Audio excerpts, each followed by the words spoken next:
여러분, 혹시 이런 말을 들어보신 적 있나요? 넌 참 착한 사람이야. 정말 좋은 사람이네요. 칭찬이지만 어딘가 마음 한구석이 공허하게 느껴졌던 순간은 없으셨나요? 남들에게는 늘 친절하고 상냥하지만 정작 자기 자신에게는 솔직하지 못해 속으로 골마갔던 경험은요? 오늘의 이야기가 당신의 마음에 작은 울림을 준다면 구독과 좋아요로 응답해주세요. 여러분의 그 소중한 마음이 저희에게는 더 깊이 있는 지혜를 나누는 큰 힘이 됩니다. 과도한 친절함, 그것은 단순히 성격의 문제가 아닐지도 모릅니다.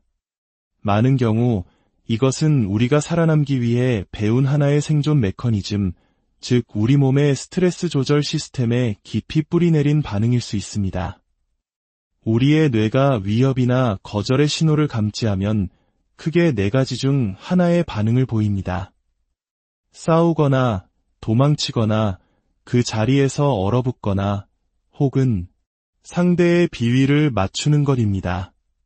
바로 이 4번째 반응, 비위 맞추기가 소위 착한 사람 콤플렉스와 가장 밀접하게 연결된 행동입니다. 이것은 건강한 사회적 관계 속에서의 따뜻함이나 친절과는 근본적으로 다릅니다. 이것은 잠재적인 위험이나 갈등을 피하기 위한 수단으로 친절을 사용하는 행위입니다. 우리의 스트레스 반응을 조절하는 자율신경계는 거절, 버림받음, 비판과 같은 감정적 위협에 만성적으로 노출될 때 특히 어린 시절에 그 균형을 잃기 시작합니다. 시간이 지나면서 우리의 신경계는 자신의 의견을 주장하는 것을 안전하지 않은 행동으로 인식하게 됩니다. 대신 다른 사람을 진정시키고 자신의 의견을 접고 진짜 생각이나 감정을 억누르는 행동 패턴을 발달시키며 적응해 나갑니다. 그 결과 우리는 화가 나도 미소를 짓고 동의하지 않으면서도 고개를 끄덕이며 자신의 필요를 배신하면서까지 타인의 요구를 들어주게 됩니다. 이러한 반응들은 의식적인 선택이 아니라 우리 몸에 깊이 각인된 반사적인 패턴이 되어버립니다. 이러한 과잉 친절은 종종 성격이 좋다, 싹싹하다는 말로 포장되지만 그 이면에 작동하는 생물학적 메커니즘을 이해하는 것이 중요합니다. 이 비위 맞추기 행동은 부교감 신경계를 부적응적인 방식으로 활성화시켜 사회적 조화를 유지하기 위해 자기 표현을 차단해버립니다. 이러한 패턴은 갈등을 피하거나 타인의 인정을 받았을 때 느끼는 일시적인 안도감에 의해 더욱 강화되고 뇌는 이것을 성공적인 전략으로 해석합니다. 문제는 시간이 지남에 따라 이러한 조건화가 우리의 진정성과 주체성을 서서히 잠식한다는 것입니다. 끊임없이 타인을 기쁘게 하려고 애쓰는 동안 우리는 실제로는 불안과 사회적 위협에 관련된 신경회로를 스스로 자극하고 강화하고 있는 셈입니다. 뇌의 공포센터인 편도체는 과활성화되고 합리적인 사고와 의사결정을 담당하는 전두엽 피질이 기능은 저하됩니다. 과도한 친절함이라는 가면을 쓰고 행동할수록 우리의 뇌는 사회적 상호작용을 진정한 연결의 공간이 아닌 관리해야 할 위협으로 인식하게 됩니다. 이는 늘 상대의 눈치를 살피고 거절의 신호를 찾으며 엄청난 개인적 비용을 치르면서까지 타인을 행복하게 만들려는 초경계적인 사회적 자세로 이어집니다. 이는 특히 눈치와 공동체의 조화를 중요시하는 우리 한국 문화 속에서 많은 이들이 공감할 수 있는 모습일 것입니다. 이 패턴의 뿌리는 종종 유년기의 관계 경험에 있습니다. 사랑, 안전, 혹은 관심이 착하고 순종적이고 도움이 되어야만 주어진다고 배운 아이는 친절함만이 인정을 받을 수 있는 유일한 길이라는 생각을 내면화할 수 있습니다. 이 믿음은 반복적인 신경 발화와 행동 강화를 통해 생물학적으로 암호화됩니다. 이 사람이 성인이 되었을 때 이 패턴은 너무나 깊이 뿌리박혀 있어서 진정한 친절과 연기된 비위 맞추기를 구분하지 못하게 될 수도 있습니다. 이는 호르몬 조절에도 영향을 미칩니다. 만성적인 비위 맞추기는 스트레스 호르몬인 코르티솔의 리듬을 교란시켜 정서적 피로, 집중력 저하, 면역 기능 약화를 초래할 수 있습니다. 과도한 친절함이 육체적으로 고갈되는 이유는 그것이 뇌와 신체를 영구적인 경계와 자기 감시 상태에 두기 때문입니다. 진정한 나 자신으로 편안하게 존재하는 대신 그 사람은 끊임없이 타인이 보고 싶어 할 것이라고 생각하는 모습에 맞춰 자신의 행동을 조정하고 편집하고 재단합니다. 이것을 단지 심리적인 문제가 아니라 생리적인 패턴으로 이해하는 것이 변화의 핵심입니다. 과도한 친절이 실제로는 스트레스 반응임을 인지하게 되면 우리는 신경계를 조절하고 행동의 기본값을 재훈련하는 구체적인 방법을 통해 이 문제에 접근할 수 있습니다. 인간의 뇌는 생물학적으로 보상을 추구하도록 설계되어 있습니다. 이 욕구는 주로 뇌의 도파민 시스템에 의해 지배됩니다. 도파민은 종종 쾌락 화학물질로 오해받지만 실제로는 보상에 대한 동기부여와 기대에 더 가깝습니다. 우리에게 만족감, 지위, 인정 또는 안도감과 관련된 행동을 추구하도록 이끄는 것이 바로 도파민입니다. 과도한 친절함은 바로 이 시스템을 교묘하게 이용합니다. 외부의 인정이 신경 보상의 주요 원천이 되는 고리를 만드는 것이죠. 당신이 누군가에게 칭찬을 건넸을 때 그가 미소 짓거나 도움을 주기로 하고 칭찬을 받거나 갈등을 피하고 일시적인 안도감을 느낄 때 이 모든 결과는 뇌의 보상센터를 활성화시킵니다. 시간이 지나면서 착하게 굴면 보상받는다는 조건화된 고리가 형성되고 이 행동은 점점 더 반사적이고 비이도적이 됩니다. 내가 장기적인 진정성보다 단기적인 인정을 우선시하기 시작하면서 이 패턴의 위험은 미묘하지만 심오해집니다. 뇌의 보상 시스템은 자존감, 명확성 또는 개인적인 목표와 같은 내재적 가치 대신 외부의 인정을 우선순위에 두기 시작합니다. 신경과학 용어로 이는 동기부여 센조싱의 잘못된 할당입니다. 뇌는 이제 좋은 사람으로 보이는 것을 진실, 에너지, 성장을 희생하면서까지 최우선 목표로 암호화합니다. 당신은 당신 삶의 참여자가 아닌 연기자가 됩니다. 이것이 나에게 옳은가? 라고 묻는 대신 뇌는 그들이 이것을 좋아할까? 라고 묻습니다. 이것은 마치 중독성 물질이 도파민 시스템을 장악하는 방식과 유사한 의존성 고리를 만듭니다. 과도한 친절과 비위 맞추기 행동은 뇌를 다음 한 방의 인정, 관심 또는 감사를 추구하는 순환 속에 가둡니다. 이 고리는 자기 강화적입니다. 당신이 지나치게 친절하게 굴어 어려운 대화를 피할 때마다 그리고 누군가가 긍정적으로 반응할 때마다 당신의 뇌는 그 회피를 성공적인 전략으로 기록합니다. 그 결과 당신은 그것이 당신의 관계와 웰빙을 해치고 있을 때조차도 과도한 친절을 안전과 보상과 동일시하도록 신경학적으로 조건화됩니다. 장기적인 인지 건강에도 심각한 영향이 있습니다. 내가 끊임없이 외부 피드백에 집중하면 계획, 성찰, 감정 조절에 관여하는 뇌의 일부인 집행 기능이 고갈됩니다. 시간이 지남에 따라 이는 정신적 피로와 정체성 혼란으로 이어집니다. 당신은 자신이 누구인지, 무엇을 가치 있게 여기는지, 또는 정말로 무엇을 원하는지에 대한 명확한 감각을 잃기 시작할 수 있습니다. 왜냐하면 당신의 행동이 당신에게 진실한 것이 아니라 다른 사람들이 기대하는 것에 의해 움직이기 때문입니다. 뇌의 보상 시스템은 가소성이 매우 높아서 반복되는 행동에 빠르게 적응합니다. 만약 친절함이 반복적으로 인정을 얻거나 불편함을 피하기 위해 사용된다면 그 회로는 지배적이 됩니다.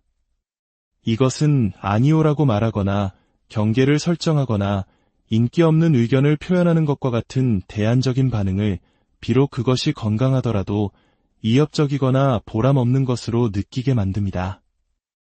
이것이 바로 누군가를 실망시킬 것이라는 생각만으로도 불안감이 생기는 이유입니다. 당신의 뇌는 보상의 상실을 예상하고 저항으로 반응하는 것입니다. 이러한 패턴의 가장 교활한 효과 중 하나는 부정적인 감정의 억압을 보상한다는 것입니다. 분노, 실망 또는 좌절감을 느낄 때마다 미소나 정중한 반응으로 그것을 가린다면 뇌는 감정적 정직함을 부채로 해석하기 시작합니다. 시간이 지남에 따라 이는 감정적 억압, 스트레스 증가, 그리고 감정적 회복력 감소로 이어집니다. 당신은 다른 사람을 기쁘게 하는 감정을 위해 자신의 진정한 감정을 무시하도록 신경학적으로 훈련되어 자신의 내면의 신호와 직관으로부터 단절됩니다. 뇌는 구조, 예측 가능성, 그리고 효율성을 바탕으로 번성합니다. 근육이 저항과 휴식을 통해 더 강해지는 것처럼 뇌는 도전에 직면하고 회복과 통합을 거칠 때 더 탄력 있고 효과적인 패턴을 개발합니다.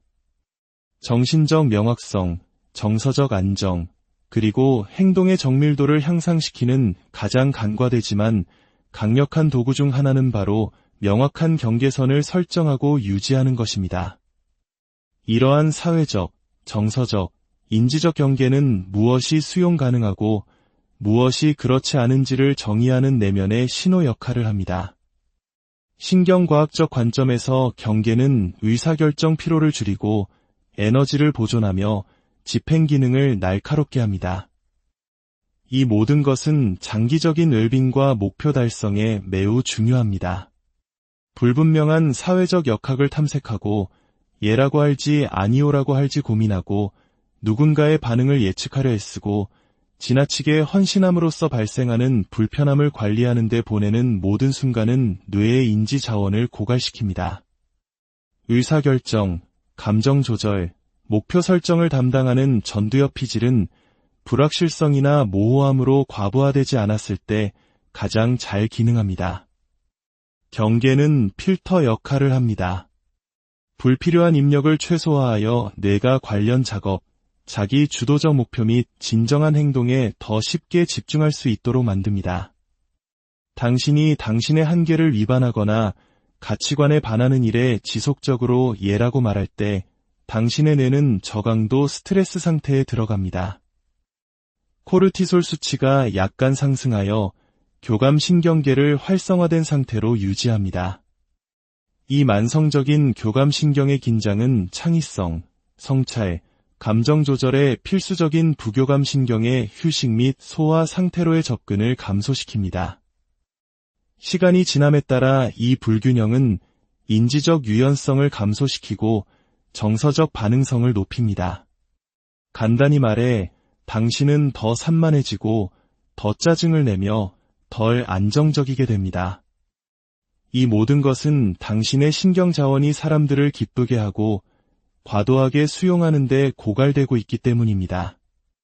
경계를 설정하는 것은 신경과학자들이 하향식 조절이라고 부르는 것을 강화합니다. 이는 전두엽 피질이 편도체나 변연계와 같은 더 원시적인 뇌 영역에 대한 통제력을 행사하는 것입니다. 예를 들어 당신의 우선순위와 상충되는 일을 해달라는 요청을 받았을 때 침착하게 아니오라고 말하면 당신의 뇌는 일종의 행동 억제를 연습합니다. 자동적인 승인 대신 정렬을 선택하는 유의도적인 멈춤은 자기 통제, 자기 인식, 장기 계획과 연결된 신경 경로를 강화합니다. 이 과정을 반복할수록 그 경로는 더 효율적이 됩니다. 이것이 바로 행동으로 나타나는 신경 가소성입니다. 경계가 없으면 당신의 주의력은 침입에 활짝 열려있게 됩니다. 이것은 당신의 집중력뿐만 아니라 정체성에도 영향을 미칩니다. 다른 사람의 필요나 기대에 끊임없이 적응할 때 당신의 자아감은 흐려지기 시작합니다. 그러나 가혹하거나 반응적인 것이 아니라 명확하고 일관된 확고한 한계를 설정하면 당신의 뇌는 더 안정적인 자아상을 내면화하기 시작합니다. 당신은 외부 피드백에 덜 반응하게 되고 내면의 신호에 더 잘 조율되는데 이는 자기 주도성과 자율성에 필수적입니다. 정체성은 단지 심리적인 구성물이 아닙니다. 그것은 반복적인 의도적 행동을 통해 구축된 신경학적 패턴입니다. 자기 주장은 단지 성격 특성이 아닙니다. 그것은 뇌가 정체성, 자존감, 그리고 주체성을 처리하는 방식에 직접적으로 영향을 미치는 훈련 가능한 신경행동입니다. 당신이 당신의 생각을 명확하게 표현하고 당신의 경계를 강요하고 특히 압박감 속에서 당신의 필요를 전달할 때 당신은 관계를 관리하는 것 이상의 일을 하고 있습니다. 당신은 뇌를 재설계하고 있는 것입니다.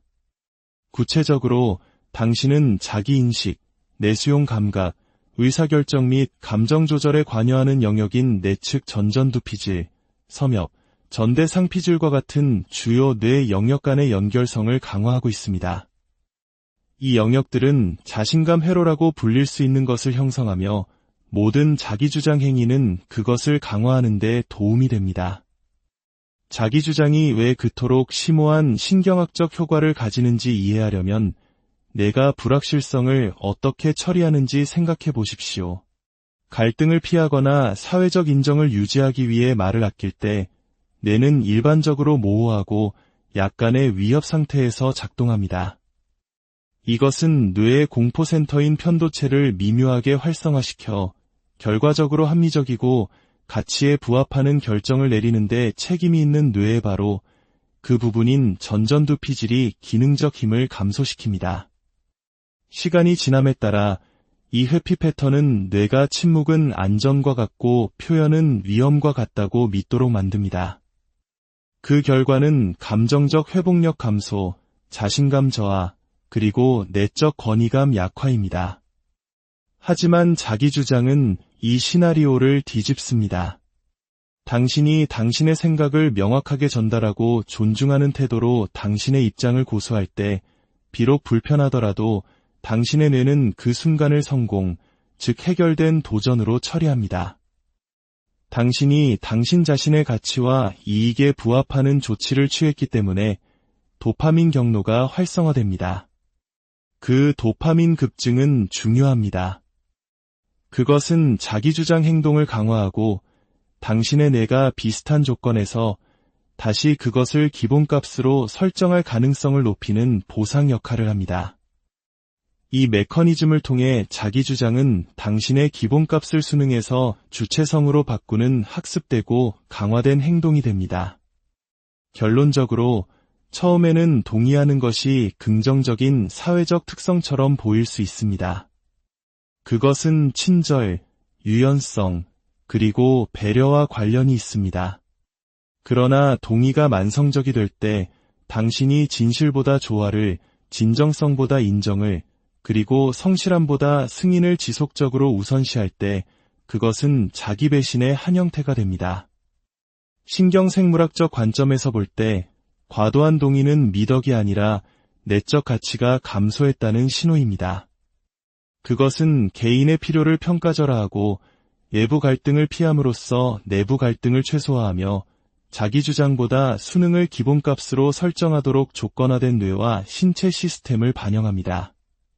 사회적 존중은 자동으로 주어지는 것이 아닙니다. 또한 끊임없는 친절이나 끝없는 수용을 통해 달성되는 것도 아닙니다. 가장 지속적인 형태의 존중은 일관성, 명확성, 그리고 자기 진정성을 통해 얻어집니다. 신경생물학적 및 행동과학적 관점에서 볼 때 인간의 뇌는 누군가가 느끼고 생각하고 행동하는 것 사이의 일치, 즉 일관성을 감지하도록 연결되어 있습니다. 다른 사람들이 진정성을 인지할 때 뇌는 그것을 일관성, 안정성, 그리고 신뢰성으로 등록합니다. 누군가가 진실을 희생하면서까지 너무 친절하거나 자기 표현을 희생하면서까지 동의할 때 이 불일치는 소음으로 등록됩니다. 진정성은 불편함을 견딜 수 있는 능력을 필요로 합니다. 경계를 표현하거나 인기 없는 의견을 나누거나 억지 지지를 제공하는 대신 침묵을 지킬 때 당신의 신경계는 일시적인 위협을 등록할 수 있습니다. 그러나 그 순간에 평정심을 유지하고 가치에 따라 계속 행동할 때마다 뇌는 적응합니다. 감정 조절과 위험 처리를 관장하는 복내 측 전전두피질이 재조정되기 시작합니다. 그것은 당신의 진실을 말하는 것이 사회적 재앙을 초래하는 것이 아니라 오히려 명확성과 더 강력한 관계적 경계를 낳는다는 것을 배웁니다. 이 신경 적응 과정은 당신이 다른 사람들과 관계를 맺는 방식을 점차적으로 재구성합니다. 승인의 렌즈를 통해 표현을 필터링하는 대신 당신의 의사소통은 명확성과 성실함에 의해 주도됩니다. 그리고 이것이 당신의 기본 패턴이 됨에 따라 다른 사람들은 다르게 반응하기 시작합니다. 그들이 항상 당신에게 동의하지 않더라도 그들은 당신이 어디에 서 있는지 압니다. 그 예측 가능성이 존중을 키웁니다. 역설적이게도 당신이 사랑받으려고 애쓰는 것을 멈추고 대신 진짜가 될 때 사람들은 당신에게 더 감정적으로 조율된다고 느낍니다. 뇌는 도전이나 불일치를 동반하더라도 진짜를 추구합니다. 신경화학적 메시지는 명확합니다. 진정성은 친밀감을 키웁니다. 그리고 정직함 위에 세워진 친밀감은 안정적인 존중을 만듭니다. 이제 차가운 사람이 되기 위해서가 아니라 진짜 당신이 되기 위한 여정을 시작할 때입니다. 여러분, 혹시 이런 말을 들어보신 적 있나요? 넌 참 착한 사람이야. 정말 좋은 사람이네요. 칭찬이지만 어딘가 마음 한구석이 공허하게 느껴졌던 순간은 없으셨나요? 남들에게는 늘 친절하고 상냥하지만 정작 자기 자신에게는 솔직하지 못해 속으로 골마갔던 경험은요? 오늘의 이야기가 당신의 마음에 작은 울림을 준다면 구독과 좋아요로 응답해주세요. 여러분의 그 소중한 마음이 저희에게는 더 깊이 있는 지혜를 나누는 큰 힘이 됩니다. 과도한 친절함, 그것은 단순히 성격의 문제가 아닐지도 모릅니다. 많은 경우 이것은 우리가 살아남기 위해 배운 하나의 생존 메커니즘, 즉 우리 몸의 스트레스 조절 시스템에 깊이 뿌리내린 반응일 수 있습니다. 우리의 뇌가 위협이나 거절의 신호를 감지하면 크게 4가지 중 하나의 반응을 보입니다. 싸우거나 도망치거나 그 자리에서 얼어붙거나 혹은 상대의 비위를 맞추는 것입니다. 바로 이 4번째 반응, 비위 맞추기가 소위 착한 사람 콤플렉스와 가장 밀접하게 연결된 행동입니다. 이것은 건강한 사회적 관계 속에서의 따뜻함이나 친절과는 근본적으로 다릅니다. 이것은 잠재적인 위험이나 갈등을 피하기 위한 수단으로 친절을 사용하는 행위입니다. 우리의 스트레스 반응을 조절하는 자율신경계는 거절, 버림받음, 비판과 같은 감정적 위협에 만성적으로 노출될 때 특히 어린 시절에 그 균형을 잃기 시작합니다. 시간이 지나면서 우리의 신경계는 자신의 의견을 주장하는 것을 안전하지 않은 행동으로 인식하게 됩니다. 대신 다른 사람을 진정시키고 자신의 의견을 접고 진짜 생각이나 감정을 억누르는 행동 패턴을 발달시키며 적응해 나갑니다. 그 결과 우리는 화가 나도 미소를 짓고 동의하지 않으면서도 고개를 끄덕이며 자신의 필요를 배신하면서까지 타인의 요구를 들어주게 됩니다. 이러한 반응들은 의식적인 선택이 아니라 우리 몸에 깊이 각인된 반사적인 패턴이 되어버립니다. 이러한 과잉 친절은 종종 성격이 좋다, 싹싹하다는 말로 포장되지만 그 이면에 작동하는 생물학적 메커니즘을 이해하는 것이 중요합니다. 이 비위 맞추기 행동은 부교감 신경계를 부적응적인 방식으로 활성화시켜 사회적 조화를 유지하기 위해 자기 표현을 차단해버립니다. 이러한 패턴은 갈등을 피하거나 타인의 인정을 받았을 때 느끼는 일시적인 안도감에 의해 더욱 강화되고 뇌는 이것을 성공적인 전략으로 해석합니다. 문제는 시간이 지남에 따라 이러한 조건화가 우리의 진정성과 주체성을 서서히 잠식한다는 것입니다. 끊임없이 타인을 기쁘게 하려고 애쓰는 동안 우리는 실제로는 불안과 사회적 위협에 관련된 신경회로를 스스로 자극하고 강화하고 있는 셈입니다. 뇌의 공포센터인 편도체는 과활성화되고 합리적인 사고와 의사결정을 담당하는 전두엽 피질이 기능은 저하됩니다. 과도한 친절함이라는 가면을 쓰고 행동할수록 우리의 뇌는 사회적 상호작용을 진정한 연결의 공간이 아닌 관리해야 할 위협으로 인식하게 됩니다. 이는 늘 상대의 눈치를 살피고 거절의 신호를 찾으며 엄청난 개인적 비용을 치르면서까지 타인을 행복하게 만들려는 초경계적인 사회적 자세로 이어집니다. 이는 특히 눈치와 공동체의 조화를 중요시하는 우리 한국 문화 속에서 많은 이들이 공감할 수 있는 모습일 것입니다. 이 패턴의 뿌리는 종종 유년기의 관계 경험에 있습니다. 사랑, 안전, 혹은 관심이 착하고 순종적이고 도움이 되어야만 주어진다고 배운 아이는 친절함만이 인정을 받을 수 있는 유일한 길이라는 생각을 내면화할 수 있습니다. 이 믿음은 반복적인 신경 발화와 행동 강화를 통해 생물학적으로 암호화됩니다. 이 사람이 성인이 되었을 때 이 패턴은 너무나 깊이 뿌리박혀 있어서 진정한 친절과 연기된 비위 맞추기를 구분하지 못하게 될 수도 있습니다. 이는 호르몬 조절에도 영향을 미칩니다. 만성적인 비위 맞추기는 스트레스 호르몬인 코르티솔의 리듬을 교란시켜 정서적 피로, 집중력 저하, 면역 기능 약화를 초래할 수 있습니다. 과도한 친절함이 육체적으로 고갈되는 이유는 그것이 뇌와 신체를 영구적인 경계와 자기 감시 상태에 두기 때문입니다. 진정한 나 자신으로 편안하게 존재하는 대신 그 사람은 끊임없이 타인이 보고 싶어 할 것이라고 생각하는 모습에 맞춰 자신의 행동을 조정하고 편집하고 재단합니다. 이것을 단지 심리적인 문제가 아니라 생리적인 패턴으로 이해하는 것이 변화의 핵심입니다.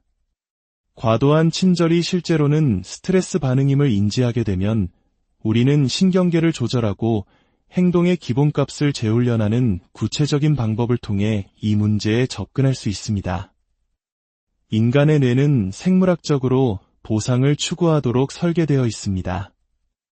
이 욕구는 주로 뇌의 도파민 시스템에 의해 지배됩니다. 도파민은 종종 쾌락 화학물질로 오해받지만 실제로는 보상에 대한 동기부여와 기대에 더 가깝습니다. 우리에게 만족감, 지위, 인정 또는 안도감과 관련된 행동을 추구하도록 이끄는 것이 바로 도파민입니다. 과도한 친절함은 바로 이 시스템을 교묘하게 이용합니다. 외부의 인정이 신경보상의 주요 원천이 되는 고리를 만드는 것이죠. 당신이 누군가에게 칭찬을 건넸을 때 그가 미소 짓거나 도움을 주기로 하고 칭찬을 받거나 갈등을 피하고 일시적인 안도감을 느낄 때 이 모든 결과는 뇌의 보상센터를 활성화시킵니다. 시간이 지나면서 착하게 굴면 보상받는다는 조건화된 고리가 형성되고 이 행동은 점점 더 반사적이고 비이도적이 됩니다. 내가 장기적인 진정성보다 단기적인 인정을 우선시하기 시작하면서 이 패턴의 위험은 미묘하지만 심오해집니다. 뇌의 보상 시스템은 자존감, 명확성 또는 개인적인 목표와 같은 내재적 가치 대신 외부의 인정을 우선순위에 두기 시작합니다. 신경과학 용어로 이는 동기부여 센조싱의 잘못된 할당입니다. 뇌는 이제 좋은 사람으로 보이는 것을 진실, 에너지, 성장을 희생하면서까지 최우선 목표로 암호화합니다. 당신은 당신 삶의 참여자가 아닌 연기자가 됩니다. 이것이 나에게 옳은가? 라고 묻는 대신 뇌는 그들이 이것을 좋아할까? 라고 묻습니다. 이것은 마치 중독성 물질이 도파민 시스템을 장악하는 방식과 유사한 의존성 고리를 만듭니다.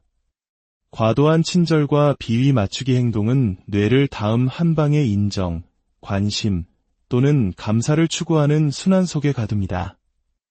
이 고리는 자기 강화적입니다. 당신이 지나치게 친절하게 굴어 어려운 대화를 피할 때마다, 그리고 누군가가 긍정적으로 반응할 때마다 당신의 뇌는 그 회피를 성공적인 전략으로 기록합니다.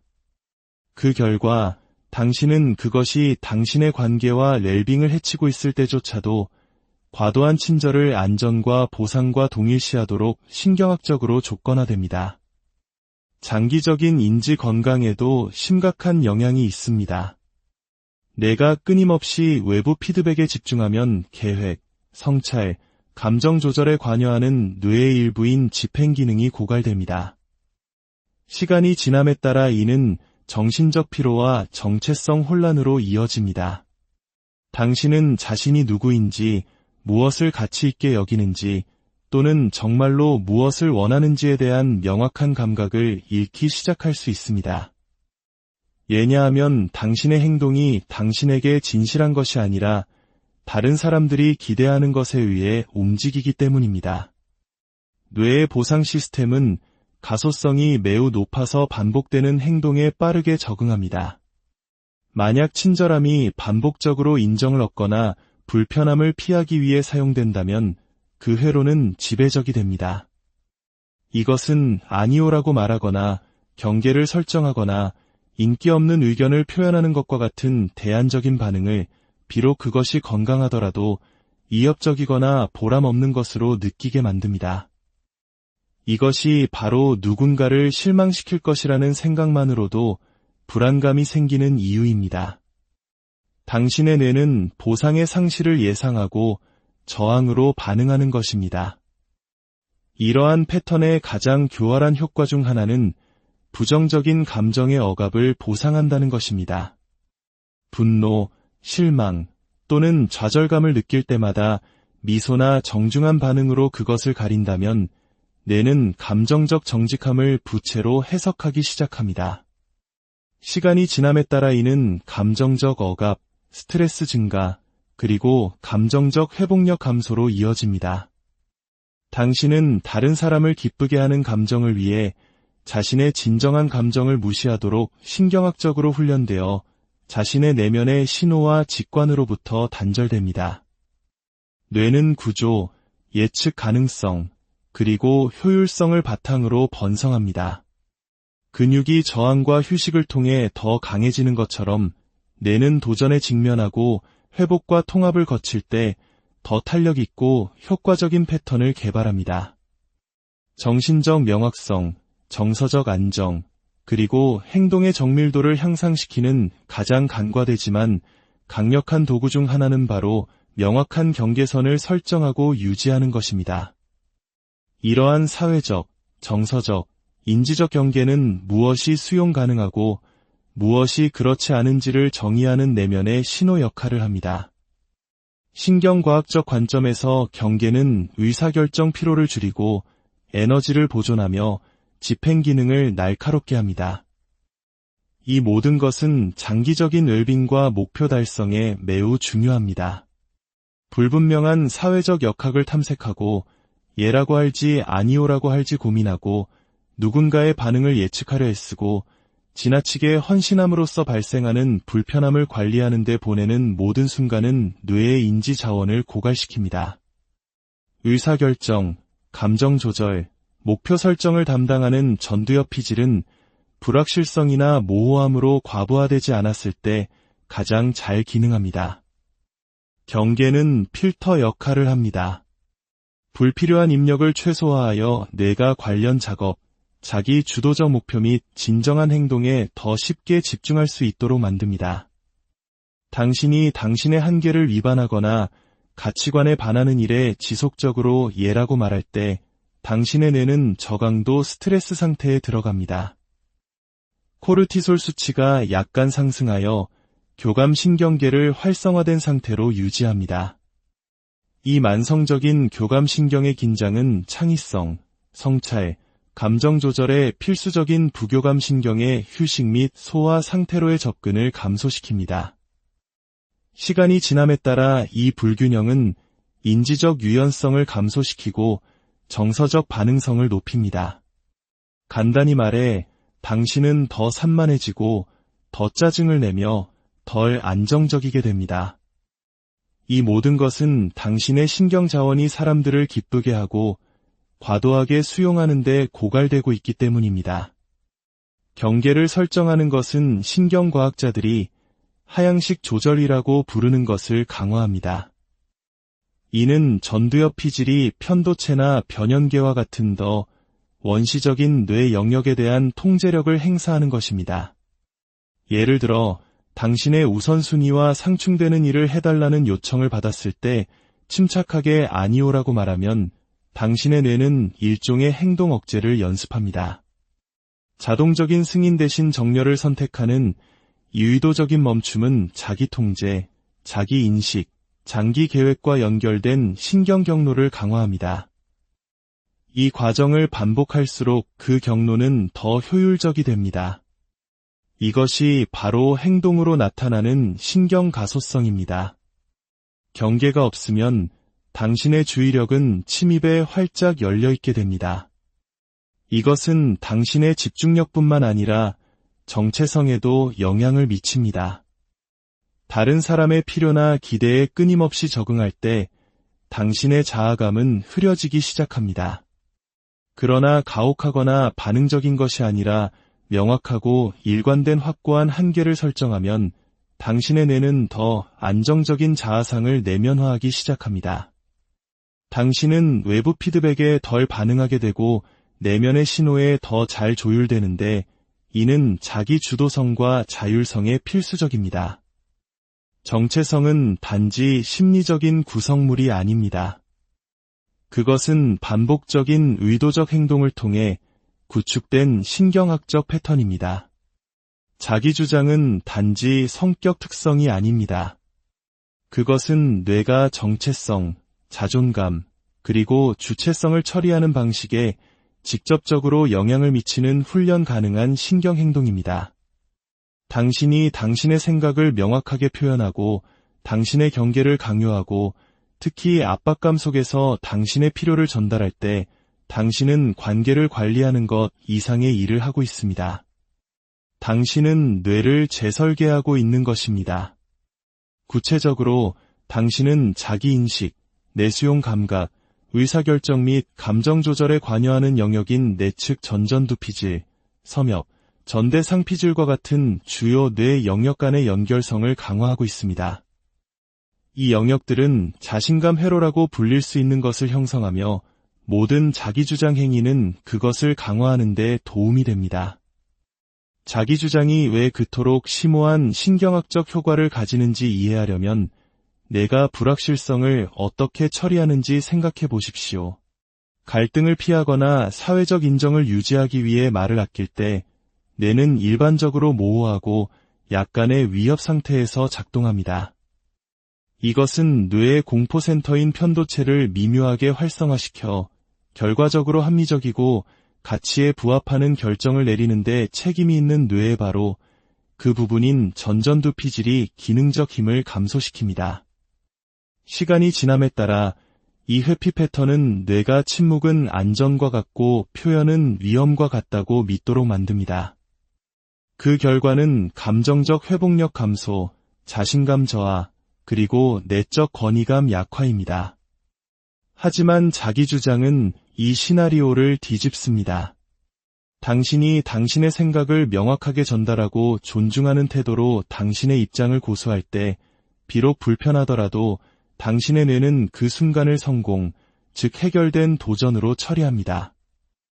당신이 당신 자신의 가치와 이익에 부합하는 조치를 취했기 때문에 도파민 경로가 활성화됩니다.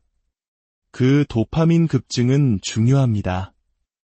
그것은 자기주장 행동을 강화하고 당신의 뇌가 비슷한 조건에서 다시 그것을 기본값으로 설정할 가능성을 높이는 보상 역할을 합니다. 이 메커니즘을 통해 자기주장은 당신의 기본값을 수능에서 주체성으로 바꾸는 학습되고 강화된 행동이 됩니다. 결론적으로 처음에는 동의하는 것이 긍정적인 사회적 특성처럼 보일 수 있습니다. 그것은 친절, 유연성, 그리고 배려와 관련이 있습니다. 그러나 동의가 만성적이 될 때 당신이 진실보다 조화를, 진정성보다 인정을, 그리고 성실함보다 승인을 지속적으로 우선시할 때 그것은 자기 배신의 한 형태가 됩니다. 신경생물학적 관점에서 볼 때 과도한 동의는 미덕이 아니라 내적 가치가 감소했다는 신호입니다. 그것은 개인의 필요를 평가절하하고 외부 갈등을 피함으로써 내부 갈등을 최소화하며 자기 주장보다 수능을 기본값으로 설정하도록 조건화된 뇌와 신체 시스템을 반영합니다. 사회적 존중은 자동으로 주어지는 것이 아닙니다. 또한 끊임없는 친절이나 끝없는 수용을 통해 달성되는 것도 아닙니다. 가장 지속적인 형태의 존중은 일관성, 명확성, 그리고 자기 진정성을 통해 얻어집니다. 신경생물학적 및 행동과학적 관점에서 볼 때 인간의 뇌는 누군가가 느끼고 생각하고 행동하는 것 사이의 일치, 즉 일관성을 감지하도록 연결되어 있습니다. 다른 사람들이 진정성을 인지할 때 뇌는 그것을 일관성, 안정성, 그리고 신뢰성으로 등록합니다. 누군가가 진실을 희생하면서까지 너무 친절하거나 자기 표현을 희생하면서까지 동의할 때 이 불일치는 소음으로 등록됩니다. 진정성은 불편함을 견딜 수 있는 능력을 필요로 합니다. 경계를 표현하거나 인기 없는 의견을 나누거나 억지 지지를 제공하는 대신 침묵을 지킬 때 당신의 신경계는 일시적인 위협을 등록할 수 있습니다. 그러나 그 순간에 평정심을 유지하고 가치에 따라 계속 행동할 때마다 뇌는 적응합니다. 감정 조절과 위험 처리를 관장하는 복내 측 전전두피질이 재조정되기 시작합니다. 그것은 당신의 진실을 말하는 것이 사회적 재앙을 초래하는 것이 아니라 오히려 명확성과 더 강력한 관계적 경계를 낳는다는 것을 배웁니다. 이 신경 적응 과정은 당신이 다른 사람들과 관계를 맺는 방식을 점차적으로 재구성합니다. 승인의 렌즈를 통해 표현을 필터링하는 대신 당신의 의사소통은 명확성과 성실함에 의해 주도됩니다. 그리고 이것이 당신의 기본 패턴이 됨에 따라 다른 사람들은 다르게 반응하기 시작합니다. 그들이 항상 당신에게 동의하지 않더라도 그들은 당신이 어디에 서 있는지 압니다. 그 예측 가능성이 존중을 키웁니다. 역설적이게도 당신이 사랑받으려고 애쓰는 것을 멈추고 대신 진짜가 될 때 사람들은 당신에게 더 감정적으로 조율된다고 느낍니다. 뇌는 도전이나 불일치를 동반하더라도 진짜를 추구합니다. 신경화학적 메시지는 명확합니다. 진정성은 친밀감을 키웁니다. 그리고 정직함 위에 세워진 친밀감은 안정적인 존중을 만듭니다. 이제 차가운 사람이 되기 위해서가 아니라 진짜 당신이 되기 위한 여정을 시작할 때입니다. 여러분, 혹시 이런 말을 들어보신 적 있나요? 넌 참 착한 사람이야. 정말 좋은 사람이네요. 칭찬이지만 어딘가 마음 한구석이 공허하게 느껴졌던 순간은 없으셨나요? 남들에게는 늘 친절하고 상냥하지만 정작 자기 자신에게는 솔직하지 못해 속으로 골마갔던 경험은요? 오늘의 이야기가 당신의 마음에 작은 울림을 준다면 구독과 좋아요로 응답해주세요. 여러분의 그 소중한 마음이 저희에게는 더 깊이 있는 지혜를 나누는 큰 힘이 됩니다. 과도한 친절함, 그것은 단순히 성격의 문제가 아닐지도 모릅니다. 많은 경우 이것은 우리가 살아남기 위해 배운 하나의 생존 메커니즘, 즉 우리 몸의 스트레스 조절 시스템에 깊이 뿌리내린 반응일 수 있습니다. 우리의 뇌가 위협이나 거절의 신호를 감지하면 크게 4가지 중 하나의 반응을 보입니다. 싸우거나 도망치거나 그 자리에서 얼어붙거나 혹은 상대의 비위를 맞추는 것입니다. 바로 이 4번째 반응, 비위 맞추기가 소위 착한 사람 콤플렉스와 가장 밀접하게 연결된 행동입니다. 이것은 건강한 사회적 관계 속에서의 따뜻함이나 친절과는 근본적으로 다릅니다. 이것은 잠재적인 위험이나 갈등을 피하기 위한 수단으로 친절을 사용하는 행위입니다. 우리의 스트레스 반응을 조절하는 자율신경계는 거절, 버림받음, 비판과 같은 감정적 위협에 만성적으로 노출될 때, 특히 어린 시절에 그 균형을 잃기 시작합니다. 시간이 지나면서 우리의 신경계는 자신의 의견을 주장하는 것을 안전하지 않은 행동으로 인식하게 됩니다. 대신 다른 사람을 진정시키고 자신의 의견을 접고 진짜 생각이나 감정을 억누르는 행동 패턴을 발달시키며 적응해 나갑니다. 그 결과 우리는 화가 나도 미소를 짓고 동의하지 않으면서도 고개를 끄덕이며 자신의 필요를 배신하면서까지 타인의 요구를 들어주게 됩니다. 이러한 반응들은 의식적인 선택이 아니라 우리 몸에 깊이 각인된 반사적인 패턴이 되어버립니다. 이러한 과잉 친절은 종종 성격이 좋다, 싹싹하다는 말로 포장되지만 그 이면에 작동하는 생물학적 메커니즘을 이해하는 것이 중요합니다. 이 비위 맞추기 행동은 부교감 신경계를 부적응적인 방식으로 활성화시켜 사회적 조화를 유지하기 위해 자기 표현을 차단해버립니다. 이러한 패턴은 갈등을 피하거나 타인의 인정을 받았을 때 느끼는 일시적인 안도감에 의해 더욱 강화되고 뇌는 이것을 성공적인 전략으로 해석합니다. 문제는 시간이 지남에 따라 이러한 조건화가 우리의 진정성과 주체성을 서서히 잠식한다는 것입니다. 끊임없이 타인을 기쁘게 하려고 애쓰는 동안 우리는 실제로는 불안과 사회적 위협에 관련된 신경회로를 스스로 자극하고 강화하고 있는 셈입니다. 뇌의 공포센터인 편도체는 과활성화되고 합리적인 사고와 의사결정을 담당하는 전두엽 피질이 기능은 저하됩니다. 과도한 친절함이라는 가면을 쓰고 행동할수록 우리의 뇌는 사회적 상호작용을 진정한 연결의 공간이 아닌 관리해야 할 위협으로 인식하게 됩니다. 이는 늘 상대의 눈치를 살피고 거절의 신호를 찾으며 엄청난 개인적 비용을 치르면서까지 타인을 행복하게 만들려는 초경계적인 사회적 자세로 이어집니다. 이는 특히 눈치와 공동체의 조화를 중요시하는 우리 한국 문화 속에서 많은 이들이 공감할 수 있는 모습일 것입니다. 이 패턴의 뿌리는 종종 유년기의 관계 경험에 있습니다. 사랑, 안전, 혹은 관심이 착하고 순종적이고 도움이 되어야만 주어진다고 배운 아이는 친절함만이 인정을 받을 수 있는 유일한 길이라는 생각을 내면화할 수 있습니다. 이 믿음은 반복적인 신경 발화와 행동 강화를 통해 생물학적으로 암호화됩니다. 이 사람이 성인이 되었을 때 이 패턴은 너무나 깊이 뿌리박혀 있어서 진정한 친절과 연기된 비위 맞추기를 구분하지 못하게 될 수도 있습니다. 이는 호르몬 조절에도 영향을 미칩니다. 만성적인 비위 맞추기는 스트레스 호르몬인 코르티솔의 리듬을 교란시켜 정서적 피로, 집중력 저하, 면역 기능 약화를 초래할 수 있습니다. 과도한 친절함이 육체적으로 고갈되는 이유는 그것이 뇌와 신체를 영구적인 경계와 자기 감시 상태에 두기 때문입니다. 진정한 나 자신으로 편안하게 존재하는 대신 그 사람은 끊임없이 타인이 보고 싶어 할 것이라고 생각하는 모습에 맞춰 자신의 행동을 조정하고 편집하고 재단합니다. 이것을 단지 심리적인 문제가 아니라 생리적인 패턴으로 이해하는 것이 변화의 핵심입니다.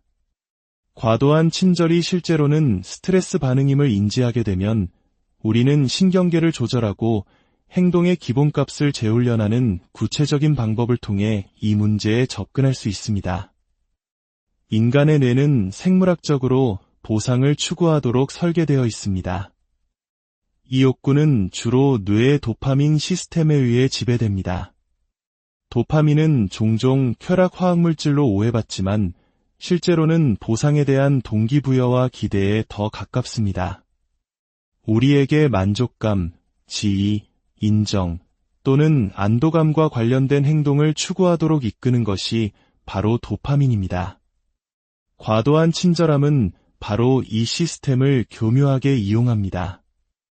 외부의 인정이 신경보상의 주요 원천이 되는 고리를 만드는 것이죠. 당신이 누군가에게 칭찬을 건넸을 때 그가 미소 짓거나 도움을 주기로 하고 칭찬을 받거나 갈등을 피하고 일시적인 안도감을 느낄 때 이 모든 결과는 뇌의 보상센터를 활성화시킵니다. 시간이 지나면서 착하게 굴면 보상받는다는 조건화된 고리가 형성되고 이 행동은 점점 더 반사적이고 비이도적이 됩니다. 내가 장기적인 진정성보다 단기적인 인정을 우선시하기 시작하면서 이 패턴의 위험은 미묘하지만 심오해집니다. 뇌의 보상 시스템은 자존감, 명확성 또는 개인적인 목표와 같은 내재적 가치 대신 외부의 인정을 우선순위에 두기 시작합니다. 신경과학 용어로 이는 동기부여 센조싱의 잘못된 할당입니다. 뇌는 이제 좋은 사람으로 보이는 것을 진실, 에너지, 성장을 희생하면서까지 최우선 목표로 암호화합니다. 당신은 당신 삶의 참여자가 아닌 연기자가 됩니다. 이것이 나에게 옳은가? 라고 묻는 대신 뇌는 그들이 이것을 좋아할까? 라고 묻습니다. 이것은 마치 중독성 물질이 도파민 시스템을 장악하는 방식과 유사한 의존성 고리를 만듭니다. 과도한 친절과 비위 맞추기 행동은 뇌를 다음 한 방의 인정, 관심 또는 감사를 추구하는 순환 속에 가둡니다. 이 고리는 자기 강화적입니다. 당신이 지나치게 친절하게 굴어 어려운 대화를 피할 때마다 그리고 누군가가 긍정적으로 반응할 때마다 당신의 뇌는 그 회피를 성공적인 전략으로 기록합니다. 그 결과 당신은 그것이 당신의 관계와 웰빙을 해치고 있을 때조차도 과도한 친절을 안전과 보상과 동일시하도록 신경학적으로 조건화됩니다. 장기적인 인지 건강에도 심각한 영향이 있습니다. 내가 끊임없이 외부 피드백에 집중하면 계획, 성찰, 감정 조절에 관여하는 뇌의 일부인 집행 기능이 고갈됩니다. 시간이 지남에 따라 이는 정신적 피로와 정체성 혼란으로 이어집니다. 당신은 자신이 누구인지, 무엇을 가치 있게 여기는지, 또는 정말로 무엇을 원하는지에 대한 명확한 감각을 잃기 시작할 수 있습니다. 왜냐하면 당신의 행동이 당신에게 진실한 것이 아니라 다른 사람들이 기대하는 것에 의해 움직이기 때문입니다. 뇌의 보상 시스템은 가소성이 매우 높아서 반복되는 행동에 빠르게 적응합니다. 만약 친절함이 반복적으로 인정을 얻거나 불편함을 피하기 위해 사용된다면 그 회로는 지배적이 됩니다. 이것은 아니오라고 말하거나 경계를 설정하거나 인기 없는 의견을 표현하는 것과 같은 대안적인 반응을 비록 그것이 건강하더라도 이협적이거나 보람 없는 것으로 느끼게 만듭니다. 이것이 바로 누군가를 실망시킬 것이라는 생각만으로도 불안감이 생기는 이유입니다. 당신의 뇌는 보상의 상실을 예상하고 저항으로 반응하는 것입니다. 이러한 패턴의 가장 교활한 효과 중 하나는 부정적인 감정의 억압을 보상한다는 것입니다. 분노, 실망 또는 좌절감을 느낄 때마다 미소나 정중한 반응으로 그것을 가린다면 뇌는 감정적 정직함을 부채로 해석하기 시작합니다. 시간이 지남에 따라 이는 감정적 억압, 스트레스 증가, 그리고 감정적 회복력 감소로 이어집니다. 당신은 다른 사람을 기쁘게 하는 감정을 위해 자신의 진정한 감정을 무시하도록 신경학적으로 훈련되어 자신의 내면의 신호와 직관으로부터 단절됩니다. 뇌는 구조, 예측 가능성, 그리고 효율성을 바탕으로 번성합니다. 근육이 저항과 휴식을 통해 더 강해지는 것처럼 뇌는 도전에 직면하고 회복과 통합을 거칠 때 더 탄력 있고 효과적인 패턴을 개발합니다. 정신적 명확성, 정서적 안정, 그리고 행동의 정밀도를 향상시키는 가장 간과되지만 강력한 도구 중 하나는 바로 명확한 경계선을 설정하고 유지하는 것입니다. 이러한 사회적, 정서적, 인지적 경계는 무엇이 수용 가능하고 무엇이 그렇지 않은지를 정의하는 내면의 신호 역할을 합니다. 신경과학적 관점에서 경계는 의사결정 피로를 줄이고 에너지를 보존하며 집행 기능을 날카롭게 합니다. 이 모든 것은 장기적인 웰빙과 목표 달성에 매우 중요합니다. 불분명한 사회적 역학을 탐색하고 예라고 할지 아니오라고 할지 고민하고 누군가의 반응을 예측하려 애쓰고 지나치게 헌신함으로써 발생하는 불편함을 관리하는 데 보내는 모든 순간은 뇌의 인지 자원을 고갈시킵니다. 의사결정, 감정 조절, 목표 설정을 담당하는 전두엽 피질은 불확실성이나 모호함으로 과부하되지 않았을 때 가장 잘 기능합니다. 경계는 필터 역할을 합니다. 불필요한 입력을 최소화하여 뇌가 관련 작업, 자기 주도적 목표 및 진정한 행동에 더 쉽게 집중할 수 있도록 만듭니다. 당신이 당신의 한계를 위반하거나 가치관에 반하는 일에 지속적으로 예라고 말할 때 당신의 뇌는 저강도 스트레스 상태에 들어갑니다. 코르티솔 수치가 약간 상승하여 교감신경계를 활성화된 상태로 유지합니다. 이 만성적인 교감신경의 긴장은 창의성, 성찰, 감정 조절에 필수적인 부교감신경의 휴식 및 소화 상태로의 접근을 감소시킵니다. 시간이 지남에 따라 이 불균형은 인지적 유연성을 감소시키고 정서적 반응성을 높입니다. 간단히 말해 당신은 더 산만해지고 더 짜증을 내며 덜 안정적이게 됩니다. 이 모든 것은 당신의 신경 자원이 사람들을 기쁘게 하고 과도하게 수용하는 데 고갈되고 있기 때문입니다. 경계를 설정하는 것은 신경과학자들이 하향식 조절이라고 부르는 것을 강화합니다. 이는 전두엽 피질이 편도체나 변연계와 같은 더 원시적인 뇌 영역에 대한 통제력을 행사하는 것입니다. 예를 들어 당신의 우선순위와 상충되는 일을 해달라는 요청을 받았을 때 침착하게 아니오라고 말하면 당신의 뇌는 일종의 행동 억제를 연습합니다. 자동적인 승인 대신 정렬을 선택하는 유의도적인 멈춤은 자기 통제, 자기 인식, 장기 계획과 연결된 신경 경로를 강화합니다. 이 과정을 반복할수록 그 경로는 더 효율적이 됩니다. 이것이 바로 행동으로 나타나는 신경 가소성입니다. 경계가 없으면 당신의 주의력은 침입에 활짝 열려있게 됩니다. 이것은 당신의 집중력뿐만 아니라 정체성에도 영향을 미칩니다. 다른 사람의 필요나 기대에 끊임없이 적응할 때 당신의 자아감은 흐려지기 시작합니다. 그러나 가혹하거나 반응적인 것이 아니라 명확하고 일관된 확고한 한계를 설정하면 당신의 뇌는 더 안정적인 자아상을 내면화하기 시작합니다. 당신은 외부 피드백에 덜 반응하게 되고 내면의 신호에 더 잘 조율되는데 이는 자기 주도성과 자율성에 필수적입니다. 정체성은 단지 심리적인 구성물이 아닙니다. 그것은 반복적인 의도적 행동을 통해 구축된 신경학적 패턴입니다. 자기 주장은 단지 성격 특성이 아닙니다. 그것은 뇌가 정체성, 자존감, 그리고 주체성을 처리하는 방식에 직접적으로 영향을 미치는 훈련 가능한 신경행동입니다. 당신이 당신의 생각을 명확하게 표현하고 당신의 경계를 강요하고 특히 압박감 속에서 당신의 필요를 전달할 때 당신은 관계를 관리하는 것 이상의 일을 하고 있습니다. 당신은 뇌를 재설계하고 있는 것입니다. 구체적으로 당신은 자기인식, 내수용 감각, 의사결정 및 감정 조절에 관여하는 영역인 내측 전전두피질, 섬엽, 전대상피질과 같은 주요 뇌 영역 간의 연결성을 강화하고 있습니다. 이 영역들은 자신감 회로라고 불릴 수 있는 것을 형성하며 모든 자기주장 행위는 그것을 강화하는 데 도움이 됩니다.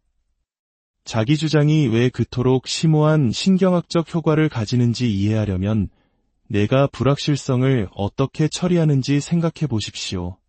갈등을 피하거나 사회적 인정을 유지하기 위해 말을 아낄 때 뇌는 일반적으로 모호하고 약간의 위협 상태에서 작동합니다.